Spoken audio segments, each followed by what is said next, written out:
Good morning, Little Masters, and welcome to today's Tolkien Times, a Prancing Pony podcast production. I'm the Man of the West. Thank you for joining me for First Stage Friday. Now, in late 2024 and early 2025, we spent 32 weeks reading through the Lay of Leithian and talking about Beren and Luthien.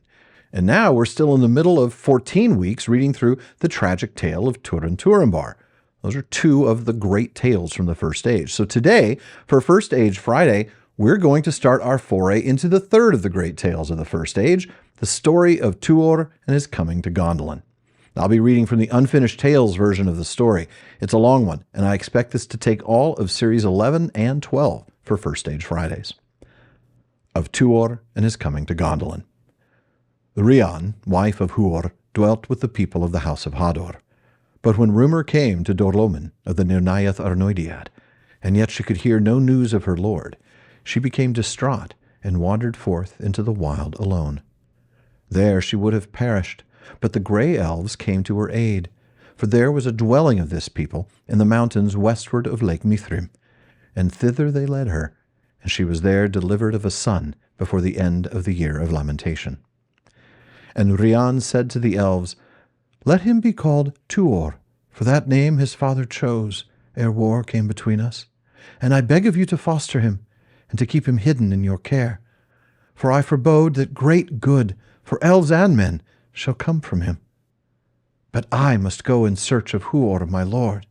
Then the elves pitied her, but one Annael, who of all that went to war from that people had returned from the Nirnaeth, said to her, "Alas, lady, it is known now that Huor fell at the side of Hurin his brother, and he lies, I deem, in the great hill of slain that the orcs have raised upon the field of battle." Therefore Rhiann arose and left the dwelling of the elves, and she passed through the land of Mithrim, and came at last to the Howth en Ndingen in the waste of Anfauglith, and there she laid her down and died. But the elves cared for the infant son of Huor, and Tuor grew up among them, and he was fair of face and golden-haired after the manner of his father's kin. And he became strong and tall and valiant. And, being fostered by the elves, he had lore and skill no less than the princes of the Edain, ere ruin came upon the north. But with the passing of the years, the life of the former folk of Hithlum, such as still remained, elves or men, became ever harder and more perilous. For as is elsewhere told, Morgoth broke his pledges to the Easterlings that had served him, and he denied to them the rich lands of Beleriand which they had coveted, and he drove away these evil folk into Hithlum, and there commanded them to dwell. And though they loved Morgoth no longer, they served him still in fear, and hated all the elven folk, and they despised the remnant of the house of Hador, the aged and women and children for the most part, and they oppressed them, and wedded their women by force, and took their lands and goods, and enslaved their children. Orcs came and went about the land as they would, pursuing the lingering elves into the fastnesses of the mountains, and taking many captive to the mines of Angband, to labor as the thralls of Morgoth. Therefore Annael led his small people to the caves of Androth, and there they lived a hard and wary life, until Tuor was 16 years of age, and was become strong and able to wield arms, the axe and bow of the grey elves. And his heart grew hot within him at the tale of the griefs of his people, and he wished to go forth and avenge them on the orcs and Easterlings, but Annael forbade this.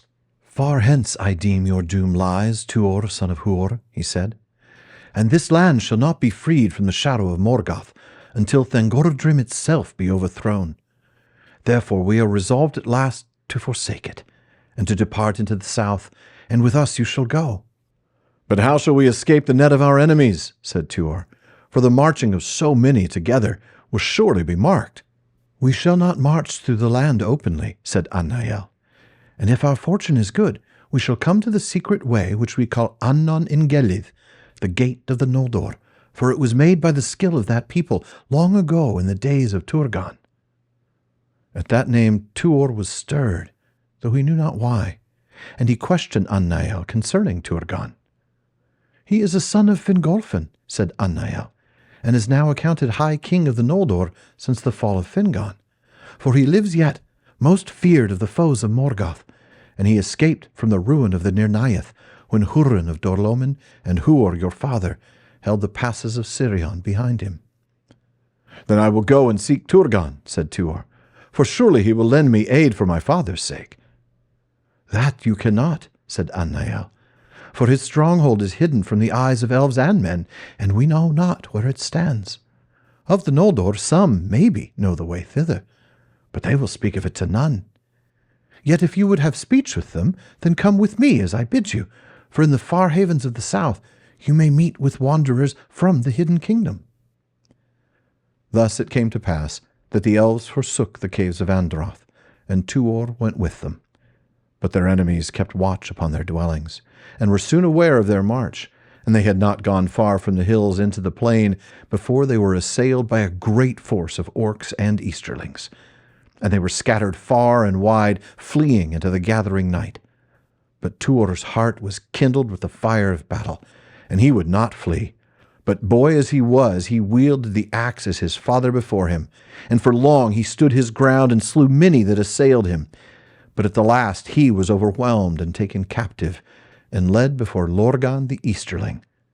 Now this Lorgan was held the chieftain of the Easterlings, and claimed to rule all Dorlomin as a fief under Morgoth, and he took Tuor to be his slave. Hard and bitter then was his life, for it pleased Lorgan to treat Tuor the more evilly, as he was of the kin of the former lords, and he sought to break, if he could, the pride of the house of Hador. But Tuor saw wisdom, and endured all pains and taunts with watchful patience, so that in time his lot was somewhat lightened, and at the least he was not starved, as were many of Lorgan's unhappy thralls, for he was strong and skillful, and Lorgan fed his beasts of burden well, while they were young and could work. But after 3 years of thraldom, Tuor saw at last a chance of escape. He was come now almost to his full stature, taller and swifter than any of the Easterlings, and being sent with other thralls on an errand of labor into the woods, he turned suddenly on the guards and slew them with an axe, and fled into the hills. The Easterlings hunted him with dogs, but without avail, for well-nigh all the hounds of Lorgan were his friends, and if they came up with him, they would fawn upon him, and then run homeward at his command. Thus he came back at last to the caves of Androth, and dwelt there alone.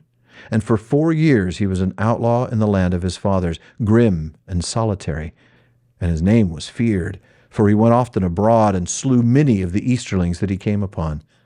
Then they set a great price upon his head, but they did not dare to come to his hiding place, even with strength of men, for they feared the elven folk, and shunned the caves where they had dwelt. Yet it is said that Tuor's journeys were not made for the purpose of vengeance. Rather he sought ever for the gate of the Noldor, of which Annael had spoken. But he found it not, for he knew not where to look, and such few of the elves as lingered still in the mountains had not heard of it. Now Tuor knew that, though fortune still favored him, yet in the end the days of an outlaw are numbered, and are ever few and without hope. Nor was he willing to live thus forever a wild man in the houseless hills, and his heart urged him ever to great deeds. Herein, it is said, the power of Ulmo was shown, for he gathered tidings of all that passed in Beleriand, and every stream that flowed from Middle-earth to the great sea was to him a messenger, both to and fro, and he remained also in friendship, as of old, with Círdan and the shipwrights at the mouths of Sirion. And at this time, most of all, Ulmo gave heed to the fates of the house of Hador.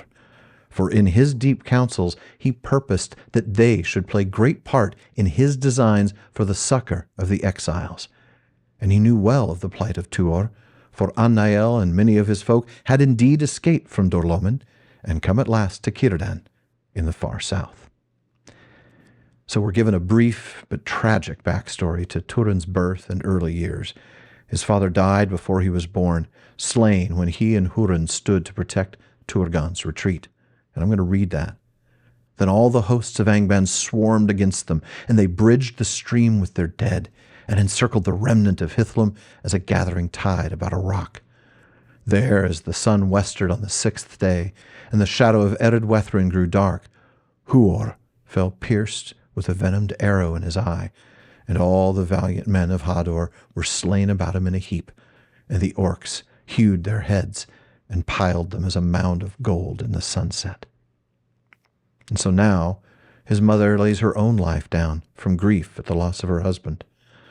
So Tuor, an orphan, is now raised by the elves, but this isn't a life of elven royalty, right? I mean, you think about the fact that Tuorin gets to be raised, granted as a 9-year-old he's sent there, and Tuor here is just a baby, but he's sent to the halls of Thingol, right? He kind of lives a life of luxury. But this is far from that. The small remnant of folks led by Annael have a hard life and eventually seek to escape to the mouths of Sirion. Tuor gets separated from them after an attack and ends up living as an outlaw, but Ulmo has his eye on him. Folks, that's it for today's very long First Stage Friday. We'll be going back to Fandom Fridays again in a few series, though, so if you know anybody who should join me here for a future Fandom Friday, just email barliman@theprancingponypodcast.com. In the meantime, please visit patreon.com/TolkienTimes to learn how you can support the show, get an ad-free feed, a monthly hangout with me, a bonus weekly episode, and more. And then join me again tomorrow on today's Tolkien Times as we wrap up the week with Silmarillion Saturday. Podcast listeners, please be sure to subscribe to the show in your podcast apps. On YouTube, subscribe to the channel to get this and all of the PPP productions, including the PPP plays. And be sure you're following @PrancingPonyPod on Blue Sky, Twitter, Instagram, TikTok, and so on. Finally, as Faramir says, go with the goodwill of all good men.